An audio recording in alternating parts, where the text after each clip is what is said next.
ಇರಬೇಕು.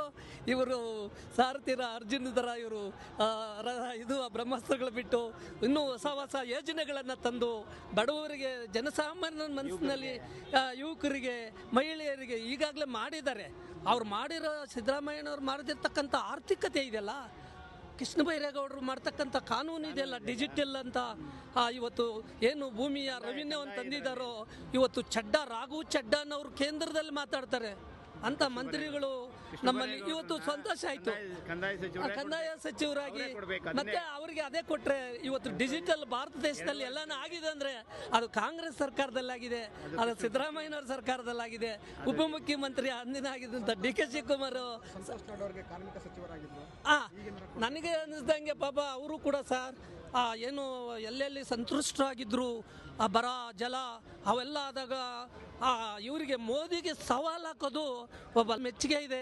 ಒಬ್ಬ ಬುದ್ಧಿಜೀವಿ ಸಂತೋಷ್ ಲಾಡ್ ಅವರು ಭಾಳ ಸಮರ್ಪಕವಾಗಿ ಎಲ್ಲೆಲ್ಲಿ ಬರ, ಕೇರಳ ಆಗ್ಬೋದು, ಅದು ಎಲ್ಲಿ ವೆಸ್ಟ್ ಬೆಂಗಾಲ್ ಆಗಿರ್ಬೋದು, ಎಲ್ಲ ಕಡೆನೂ ಹೋಗಿ ನಮ್ಮ ಕರ್ನಾಟಕದವ್ರು ಎಲ್ಲೆಲ್ಲಿ ಸಿಕ್ಕಾಕೊಂಡಿದ್ದಾರೆ ಅವ್ರಿಗೆಲ್ಲ ಸ್ವಂತ ದುಡ್ಡಿಂದ ತಂದು ಕಾರ್ಮಿಕರಿಗೂ ಭಾಳ ಅನೇಕ ಬಾರಿ ಹೇಳಿದ್ದಾರೆ.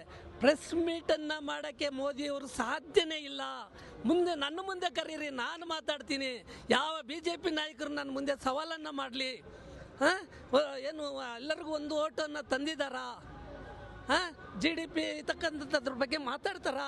ಆರ್ಥಿಕತೆ ಬಗ್ಗೆ ಮಾತಾಡ್ತಾರಾ?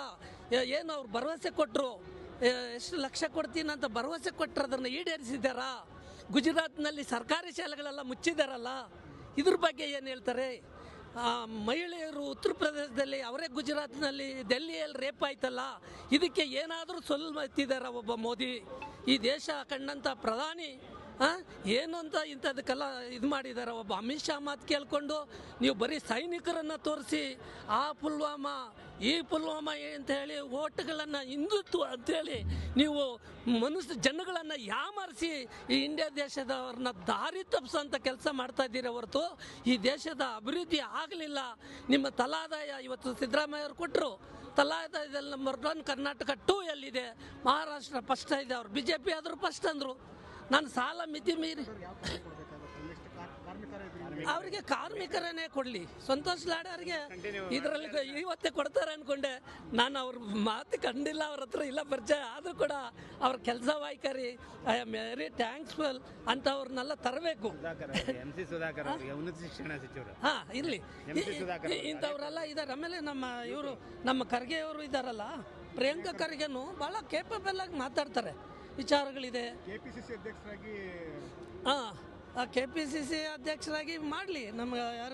ನಮ್ಮ ಸತೀಶ್ ಜಾರಕಿಹೊಳಿ ಇದ್ದಾರೆ, ಸಮರ್ಪಕವಾಗಿ ಅವರು ಮಿನಿಸ್ಟ್ರಿ ಕೊಟ್ಟಿದ್ದಾರೆ. ಬಟ್ ಹರಿಪ್ರಸಾದ್ಗೂ ಕೊಡಲಿ, ಕೆಪಾಸಿಟಿ ಇದೆ.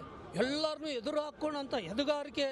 ಅವರು ಆಲ್ ಇಂಡಿಯಾದಲ್ಲಿ ಕೆಲಸ ಮಾಡಿದ್ದಾರೆ, ಸೆಕ್ರೆಟರಿಯಾಗಿ ಕೆಲಸ ಮಾಡಿದ್ದಾರೆ, ಡೆಲ್ಲಿಯಲ್ಲಿ ರಾಜ್ಯಸಭೆಯಾಗಿ ಮಾಡಿದ್ದಾರೆ.